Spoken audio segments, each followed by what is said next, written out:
Makanya lah keutamaan orang yang duduk di majelis ilm, duduk di majelis taklim, apalagi di situ adalah majelis taklim yang wajib. Kenapa dikatakan yang wajib? Karena kita tidak sempurna dalam belajar yang wajib. Maka duduknya kita di sana wajib untuk belajar tentang yang wajib. Maka duduknya kita di majelis tadi itu keberkahan luar biasa. Dan malahan dikatakan pula oleh para ulama, kita duduk di majelis itu dapat berkah. Orang tua kita juga dapat berkah. Orang tua kita juga dapat berkah. Apalagi kalau nyepian sudah punya orang tua meninggal. Orang tua kita sudah meninggal misalkan. Karena dalam satu hadis Nabi SAW mengatakan, inna a'malakum tu'radu ala asyairikum wa akribaikum fi kuburihim. Sesungguhnya amal-amal kalian, kata Nabi SAW, akan diperlihatkan kepada kerabat, kepada keluarga kalian di dalam kuburnya. Dalam riwayat itu tiap malam Jumat. Jadi catatan amal itu ada yang mingguan, sebagaimana hadis Nabi. Kenapa beliau berpuasa Kamis? Karena Kamis diangkat catatan amal, itu mingguan. Ada yang tahunan, nisfu Sya'ban. Makanya Nabi menganjurkan berpuasa. Karena Nabi senang kalau catatan amal beliau diperlihatkan, beliau dalam keadaan berpuasa. Nah, salah satunya itu mingguan. Yang dimaksud ini diperlihatkan kepada keluarga kalian itu tiap malam Jumat. Nah, Kamis Jumat diperlihatkan amal. Nah, kalau nyepian nang beyasinan, alhamdulillah lah. Malam Jumat di mana? Oh, beyasinan. Berzikir, bertahlil, alhamdulillah. Orang tua pian yang di dalam barzah melihat, oh anakku ternyata dalam keadaan taat. Fa in kana khairan istabsyaru bihi. Apabila diperlihatkan amal tadi, orang tua kalian, keluarga kita itu melihat kita sedang melakukan amal baik. Catatan amal tadi isinya amal baik, maka mereka bergembira. Nah, jadi kegembiraan mereka itu ridho, ridho Allah bi ridho walidain. Ridho Allah beserta ridho kedua orang tua. Walaupun orang tua kita berada di alam barzah, sudah di dalam kubur, maka tetap keridhaan tersebut tetap berefek bagi kita. Makanya kada orang yang baik seperti ini amalnya, orang tuanya ridho. Kenapa ridho? Oh, mereka sudah dalam kubur. Bagaimana bisa mereka ridho? Karena melihat amal-amal baik tadi. Nah, kalau kita beramal baik, mereka diperlihatkan, mereka gembira. Kenapa kira-kira bergembira? Karena setiap amal yang dilakukan, setiap amal yang kita lakukan, setiap orang melakukan satu amal, setiap orang melakukan satu kebaikan, wa alaisa lil insani illa ma sa'a, kata Allah. Dan bahwa manusia hanya memperoleh apa yang telah diusahakannya. Lah, anak melakukan amal, kenapa orang tua yang dapat? Anak itu usaha orang tua. Anak usaha orang tua. Yang mendidik kita siapa? Yang mengongkosi kita siapa? Yang membesarkan kita siapa? Oh, ulun gededa yang mengongkosi, gededa yang mendidik lah. Tapi yang melahirkan pian siapa? Nah, cikal bakal pian siapa? Makanya dikatakan wa alaisa lil insan illa ma syaa. Bahwa manusia hanya memperoleh apa yang ia usahakan. Ketika usaha dari orang tua kita melakukan amal soleh, yaitu kita, maka mereka dapat juga. Makanya diperlihatkan amal tersebut kepada mereka. Maka ketika malam Jumat tadi, mereka diperlihatkan. Fa in kana khairan istabsyaru bihi. Apabila itu amal baik, maka orang tua kita bergembira. Wa in kana ghaira dzalik, apabila itu adalah amal selain daripada amal baik, qalu Allahumma alhimhum ayyamalu bi ta'atika. Apabila itu adalah amal yang selain amal ketaatan, maka mereka berdoa kepada Allah, mudah-mudahan mereka keturunan-keturunan, mereka keluarga itu diberikan ilham oleh Allah. Dalam riwayat yang lain di dalam kitab itu juga dijelaskan bahwasanya orang-orang kubur itu tiap malam Jumat mereka mengunjungi keluarganya, melihat ahlul khair atau ahlus syar. Jadi kalaunya yang dikerjakan perbuatan baik, amal-amal kebaikan, mereka bergembira. Kalaunya itu amal buruk, mereka pun bersedih. Nah, makanya lah di malam Jumat khususnya amal-amal kita itu kalau bisa kita mengenang keluarga kita. Malam-malam tersebut kita kenang, malam-malam tersebut kita kirimi lah. Karena apabila idza mata ibnu Adam in qata'anhu amalhu illa min thalas. Apabila mati anak Adam terputus amalnya kecuali 3 perkara. Amal jariah, syukur-syukur kalau orang tua kita, keluarga kita yang dalam barzah tadi punya amal jariah. Dia punya harta, manfaat hartanya diinfakkan, dibagikan dalam keadaan kebaikan. Kalau tidak ada, maka tidak ada yang menyambung kepada dirinya. Yang kedua, ilmu yang manfaat. Syukur-syukur dia adalah orang yang mengajarkan ilmu, orang yang menyebarkan ilmu yang manfaat. Kalau tidak, berarti tidak ada sesuatu yang menyambungkan dia kebaikan ke dalam barzah. Yang terakhir, doa anak soleh. Nah, makanya ini harapan terakhir, harapan terakhir. Ada satu cerita lah di dalam kitab Mau'idah Al-Usburiyah diceritakan. Ada seorang laki-laki namanya Syekh Sabit Al-Banani. Syekh Sabit Al-Banani. Suatu ketika beliau ini adalah seorang ahli ibadah. Tiap malam Jumat beliau punya kebiasaan ziarah ke kuburan. Ziarah ke kuburan. Di waktu malam sampai hampir subuh, hampir semalaman beliau ziarah. Ini bukan sekali, bukan sekali. Tiap malam Jumat punya kebiasaan. Sampai suatu ketika orang soleh ini, ahli ibadah ini, apa yang beliau kerjakan ketika ziarah? Baca Quran, zikir, munajat, berdoa sama Allah. Ketika bermunajat kepada Allah, beliau tertidur. Suatu ketika beliau tertidur. Ketika tertidur, beliau bermimpi. Ingat, ini orang soleh. Mimpi orang soleh itu benar. Kalau mimpi kita itu kembang tidur. Tak mimpi sampai hendak makan durian lah, terbawa ke mimpi.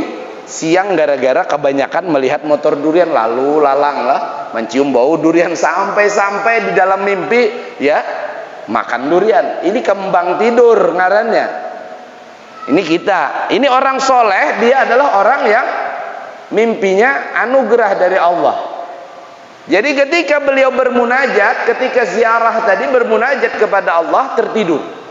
Di dalam tidur beliau melihat orang-orang yang ada di dalam kuburan itu keluar semua. Nah ini jangan kisah hantu pian lah, jangan pian pikirkan kisah hantu. Lah hantu ndak ada hantu lah. Adanya itu fitnah ketika mati namanya. Makanya pian dianjurkan, diajarkan oleh Nabi SAW doa yang diajarkan oleh Nabi apabila tahiyat akhir. Selesai sebelum salam baca doa. Karena di waktu tersebut, waktu tahiyat akhir adalah sama seperti sujud. Paling dekatnya seorang hamba kepada Tuhannya. Di mana di saat doa hamba dikabulkan oleh Allah Subhanahu wa taala. Apa doanya diajarkan oleh Nabi? Allahumma inni a'udzubika min adzabi jahannam. Satu. Yang kedua, Allahumma inni a'udzubika min adzabi jahannam wa min adzabil kabri wa min fitnatil mahya wal mamat. Ya Allah, aku berlindung daripada azab neraka jahanam. Ini satu. Yang kedua, daripada azab kubur. Yang ketiga, daripada fitnah ketika hidup. Tidak perlu pian dijelaskan semualah, paham sudah. Fitnah ketika hidup pian dipitnah orang, tahu aja kita. Fitnah ketika mati, berlindung daripada ketika fitnah waktu mati. Orangnya sudah mati, namun masih dipitnah. Orangnya sudah innalillah, tapi masih dipitnah. Contohnya, ya dipadahkan mati jadi hantu tadi. Padahkan orang mati jadi hantu. Kada dasar bujur guru aja lah. Ulun melihat surangan tacungkung di pelataran arwah itu aja lah. Nah ini hati-hati kan. Lalu siapa nang tacungkung itu lah, nang mahadang nasi dingin itu siapa? Ada mahadang tacungkung mencari nasi dingin dia lah. Itu siapa? Itu jin qarin. Menurut para ulama itu jin qarin. Siapa jin qarin? Jin qarin itu adalah jin yang sering membersamai kita. Karena kita ini kan ada jin lah di sekeliling kita yang bahkan kita tidak melihat, mungkin dia lebih banyak daripada kita. Ada salah satu golongan jin namanya jin qarin yang suka kesana kemari sama kita. Jadi kadang kita duduk di majelis dia ikut, kadang kita sholat dia kadang ada di sana, kita makan dia duduk juga di sana, bahkan kita mandi dia perhatikan. Artinya dia betul-betul kenal dengan kita, paham sifat gerak-gerik kita. Bahkan bijian tahi lalat pian bisa hafalnya lah berapa biji itu. Makanya ketika ada dia menyerupakan, memfitnah kita, betul-betul serupa dengan kita. Ada guru dasar bujur, hidung-hidungnya ini dan sebagainya, itu orangnya sudah meninggal. Itu jin qarin namanya. Lah kalaunya orang gentayangan lah, orang tadi keluar pada kuburnya, malaikat mungkar nangkir napa nang digawi. Jar malaikat mana si anu nih? Anu malaikat aja lagi bulik ke rumah cari nasi dingin. Nah ini kan kada mungkin. Malaikat mungkar nangkir makan gaji buta ibarat kita adalah datang malaikat hilang orangnya. Jadi hantu malaikat aja nih. Abut malaikat bakapung hantu lah. Kadang kau ditakuni kemana? Hilang orangnya. Itu jin fitnah ketika mati. Ya mungkin bisa jin ini, bisa jin itu. Tetapi seseorang ketika telah meninggalkan alam dunia, maka dia akan masuk kepada alam barzah. Dia tidak punya kaitan lagi dengan alam dunia, karena dia harus mempertanggungjawabkan di alam barzah. Dia punya urusan di alam barzah, tidak sempat lagi tengok-tengok lah, kecuali roh-roh tadi lah yang diceritakan tadi. Jadi ketika beliau bermunajat tadi, beliau melihat orang-orang di dalam kuburan keluar. Ketika mereka keluar, mereka memakai pakaian yang indah, pakai pakaian yang bagus, bersih, putih, wajah berseri, rapi. Terlihat di wajah-wajah mereka rasa senang, gembira. Ketika mereka keluar, mereka diberikan nampan. Tahu pian nampan? Cipir. Yang mana berisi berbagai macam makanan. Mereka santap makanan yang ini, mereka santap makanan yang itu. Satu orang satu nampan masing-masing. Selesai menyantap berbagai macam makanan, mereka kembali ke kuburnya dalam keadaan bahagia.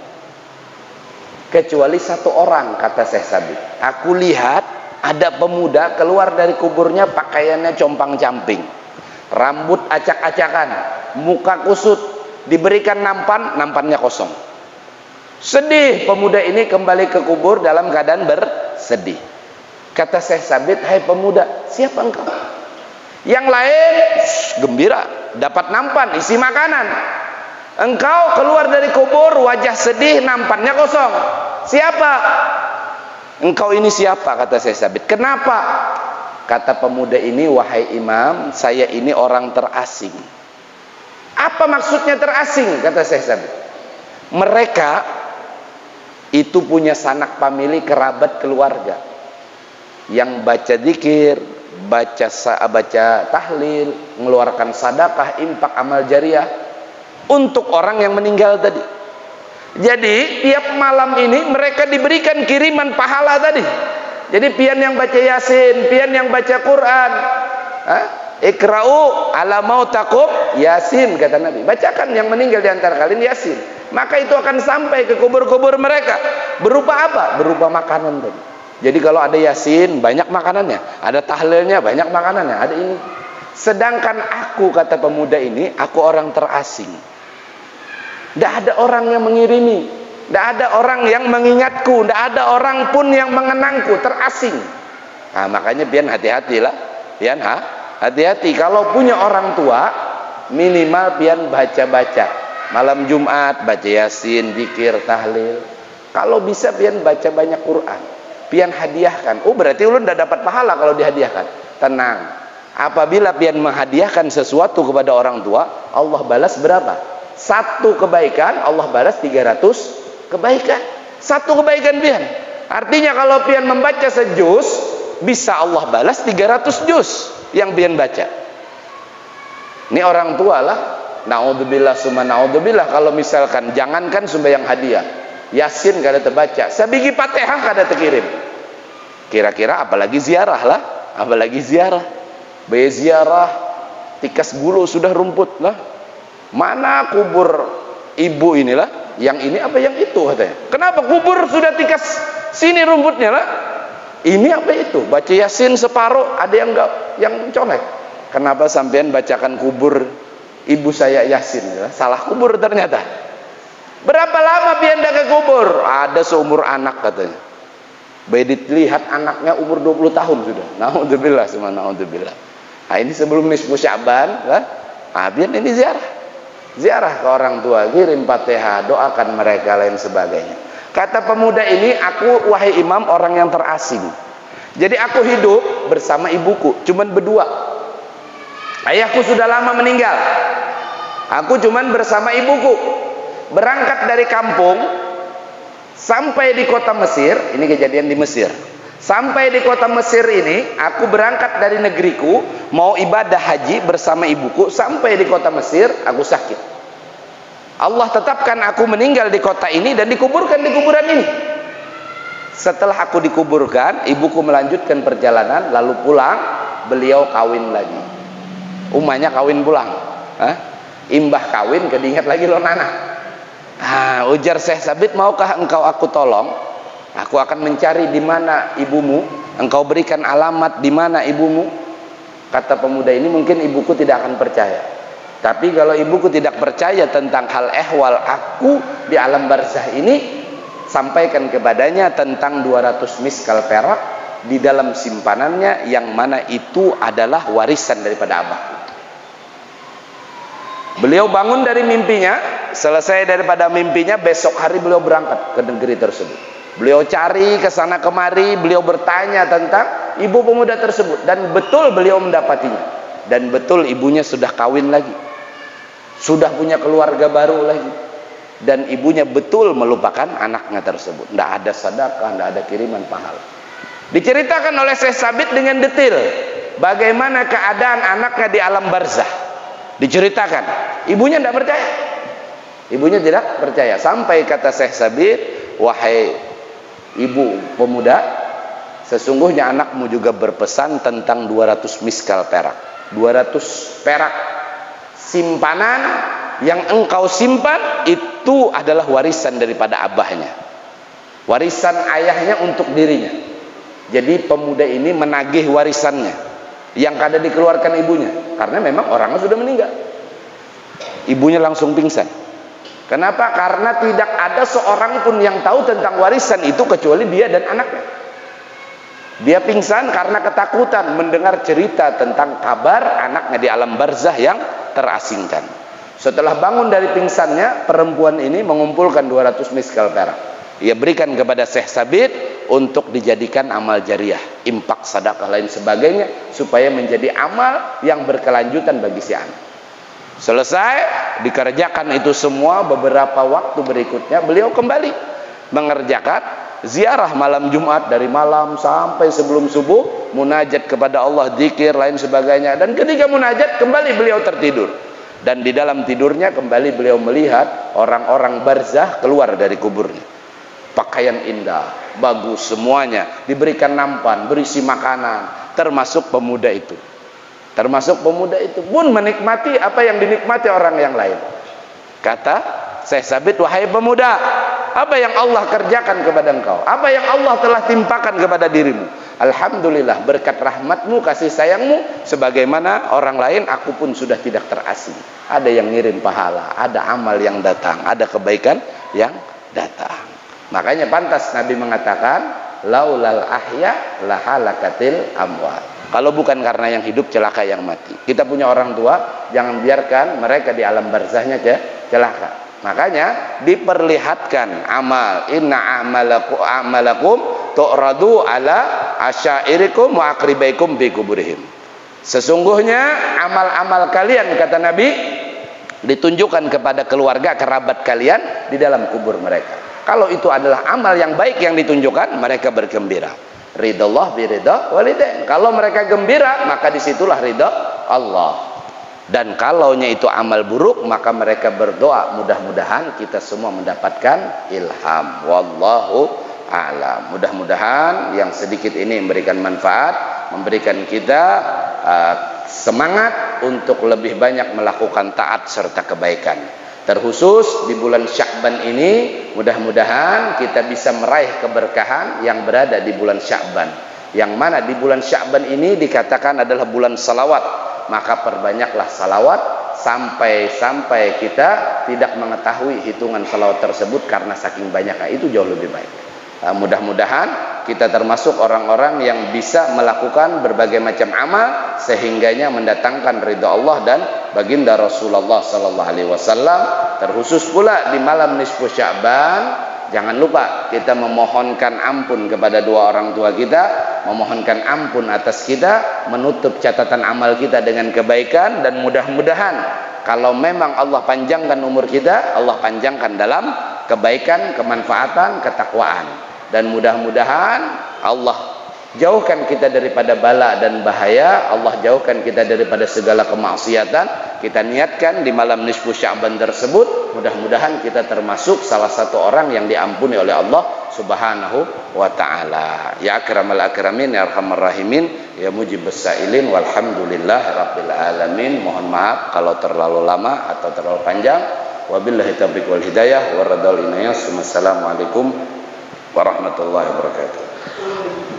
Kita tutup dengan tahlil.